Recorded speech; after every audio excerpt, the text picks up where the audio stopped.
Guys, I don't even know how to introduce these anymore. I just found really cool maps that give us interesting information about the world, so here they are, starting with the two on the thumbnail. First, we have a map for the average annual tea consumption per capita in Europe. Essentially, as we can see on the bar on the left, the darker the color, the more tea each country consumes. The darkest purple means on average that country would consume 4 kilograms of tea per person. The map stretches a little into North Africa and the Middle East as well, and thankfully so, because apparently these are very high tea consuming countries. Turkey seems to rank first, followed by the UK and Ireland. Then comes Russia and Iran, and then Morocco, Egypt, and Poland. Germany, the Netherlands, Ukraine, Czechia, and Switzerland follow. And then the rest of Europe with available data is in the yellow, meaning they consume probably less than 1 kilogram of tea per person per year. The least tea consuming seem to be Greece, Denmark,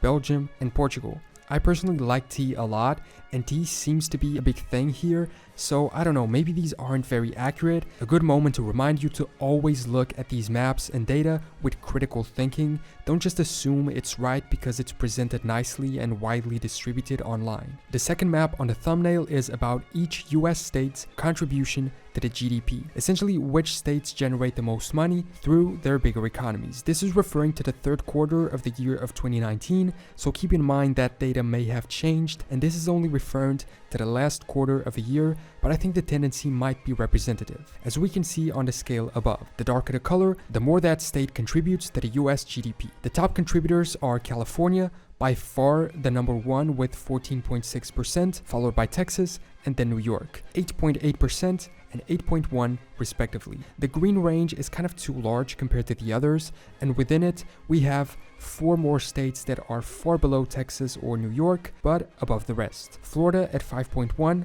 Illinois at 4.2%, Pennsylvania at 3.8%, and Ohio at 3.3%. Oh, and Washington too, although I don't have the numbers for that. We can clearly tell that the coasts are the richest, although the Northeast not so much. The interior of the US contributes only between 0.2 to 1% of the total GDP per state, with a couple exceptions in light green here and there. This next map is really interesting, and it shows us the influence that the Roman Empire still has on countries today. It lists out 7 attributes that were used during Roman times: the Gregorian calendar, the Latin alphabet, Catholic religion, a Roman-like legal system, the usage of Romantic languages, a type of Roman governance, republics, and if they are within the historic borders of Rome. Now, all this is highly questionable from my perspective. Catholicism wasn't invented by the Romans, despite them contributing a lot to its expansion. Republics weren't invented by the Romans either. In fact, the Roman Republic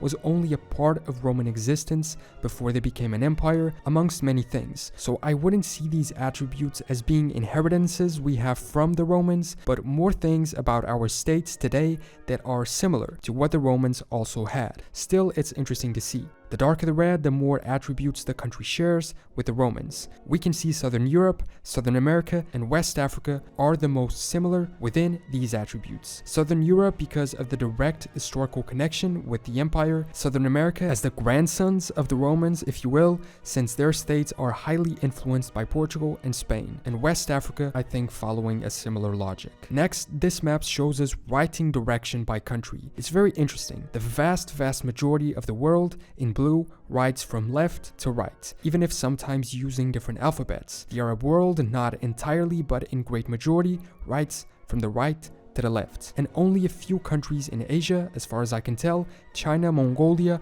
the Koreas, and Japan, write from left to right or top to bottom. Within these differences, it's interesting that we always write in perpendicular form, if that makes sense. I mean, nobody writes diagonally, for instance, and nobody writes in a circle or with a seemingly random arrangement of letters. It's fascinating how these cultures, so different from each other, although perhaps sharing common origins, all end up writing in such similar ways. This other map connects Europe to the United States. It's not very graphically pleasing to look at. The colors, the map borders, and the fonts are not ideal, but the information seems interesting if it is accurate. In each European country, we see represented a US state. That US state is the one where that country has the highest percentage of population. Now, this doesn't mean that the majority of people in Maine have French ancestry. What it means is that Maine is the US state in which the percentage of people with French ancestry is the highest when compared to other states. It's interesting to see how some trends exist and how countries share US states as the preferred destination for their people. Portugal and Italy both have Rhode Island, the UK and Denmark, Utah, Germany, Norway and Iceland, North Dakota, Spain, New Mexico, Hungary and Slovenia, both Ohio, Russia and Belarus, New York. Now, obviously this data might be completely wrong, keep that in mind. I look at this and think, how is Wisconsin the state with the highest percentage of Polish people? But we have to take into account population number totals of the states as well. Maybe there are more Polish people in New York than in Wisconsin, but a smaller number might represent a higher percentage of the population if Wisconsin has less people than New York. Still in Europe, we have this great map, honestly my favorite of this list, depicting the oldest still functioning universities in Europe. If you want me to make a full video on this, I'd love to, discussing the origin of these ancient medieval schools, so let me know in the comments if you'd like to see that. The darker the green, the oldest the university. The oldest of all seems to be Bologna, followed by Salamanca, Oxford, Sorbonne, Coimbra, and Vienna. Italy, Spain, England, France, Portugal, and Austria, respectively. In this orange or pink, we have those which are much more recent, and the most recent of all seems to be Luxembourg's University from 2003. Next, we have a paper sizes world map, showing us the most commonly used paper size by country. Almost the entire world uses A4 measurements, but a few countries, for whatever reason, use a slightly different one. Chile, Venezuela, Colombia, Mexico, the United States, Canada, the Philippines, and some others in Central America use the US letter size instead. I don't get why this is the case, especially in a more and more international context in which each country exists. But I guess it works for them. I even found an opinion when I looked this up saying that the shorter aspect ratio lets you fit more text, graphics, and reasonably oriented material onto a sheet of paper. And this would make US letters better for letters, academic papers, and engineering drawings. Now, I have no idea if this is true, but if so, maybe we're the ones who are wrong using A4. This other map is also worldwide and presents us with a general idea of lactose intolerance throughout the world. Although it presents it in the opposite way, showing the percentage of people that are tolerant to lactose, according to this, most of the world, although I just noticed the map is missing the entire continent of America, would be kind of lactose intolerant, with only small parts of Arabia, West Africa, and especially Northern Europe being extremely tolerant to lactose. I think the dots on the maps are where they conducted research. Again, always question the veracity of this data, but it is interesting that so much of the world would not be entirely tolerant to lactose. Since this last map missed America, let's go to a map about a Southern American country, Brazil. This map shows us the dominant ancestry groups in each Brazilian state. Essentially the opposite of that map we saw for Europe. Here, each state shows us what the biggest ancestry group is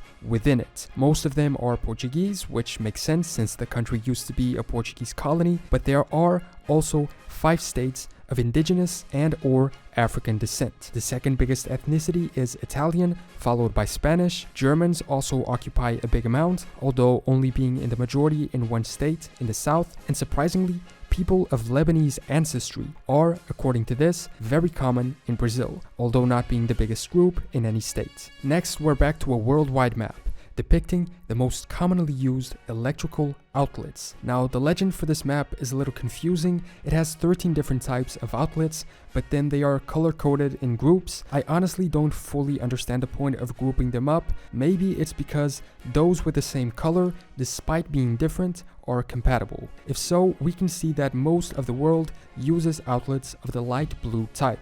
North America, Central and Northern South America use those of the orange type, as does Japan, Taiwan, the Philippines, Thailand, Vietnam, Laos, and Cambodia. Australia, New Zealand, Papua New Guinea, Argentina, and a part of China use the dark blue types. India, South Africa, Namibia, and Sri Lanka use the pink type, and the UK, and a lot of its former colonies in Africa, as well as Burma and Malaysia, use the purple type. This is something that is so annoying, although I imagine there's some logical explanation for it, but why doesn't the entire world just have one common or at least fully compatible modes of electrical outlets? And finally, to end this video, a map of Australia showing us in which areas we can naturally find a platypus, which is completely pointless to this video, but a platypus is a cool animal, so do what you will with this incredibly useful information. This was the second video of these kind of statistical maps that I made, and I still have a bunch of other cool maps saved, which I think you might appreciate seeing. So if you want more maps that explain the world, just leave a like or a comment or whatever you want. Essentially, if the video does well, I will make more of these. Thanks so much for watching this video. Subscribe if you want, and I will see you next time for more general knowledge.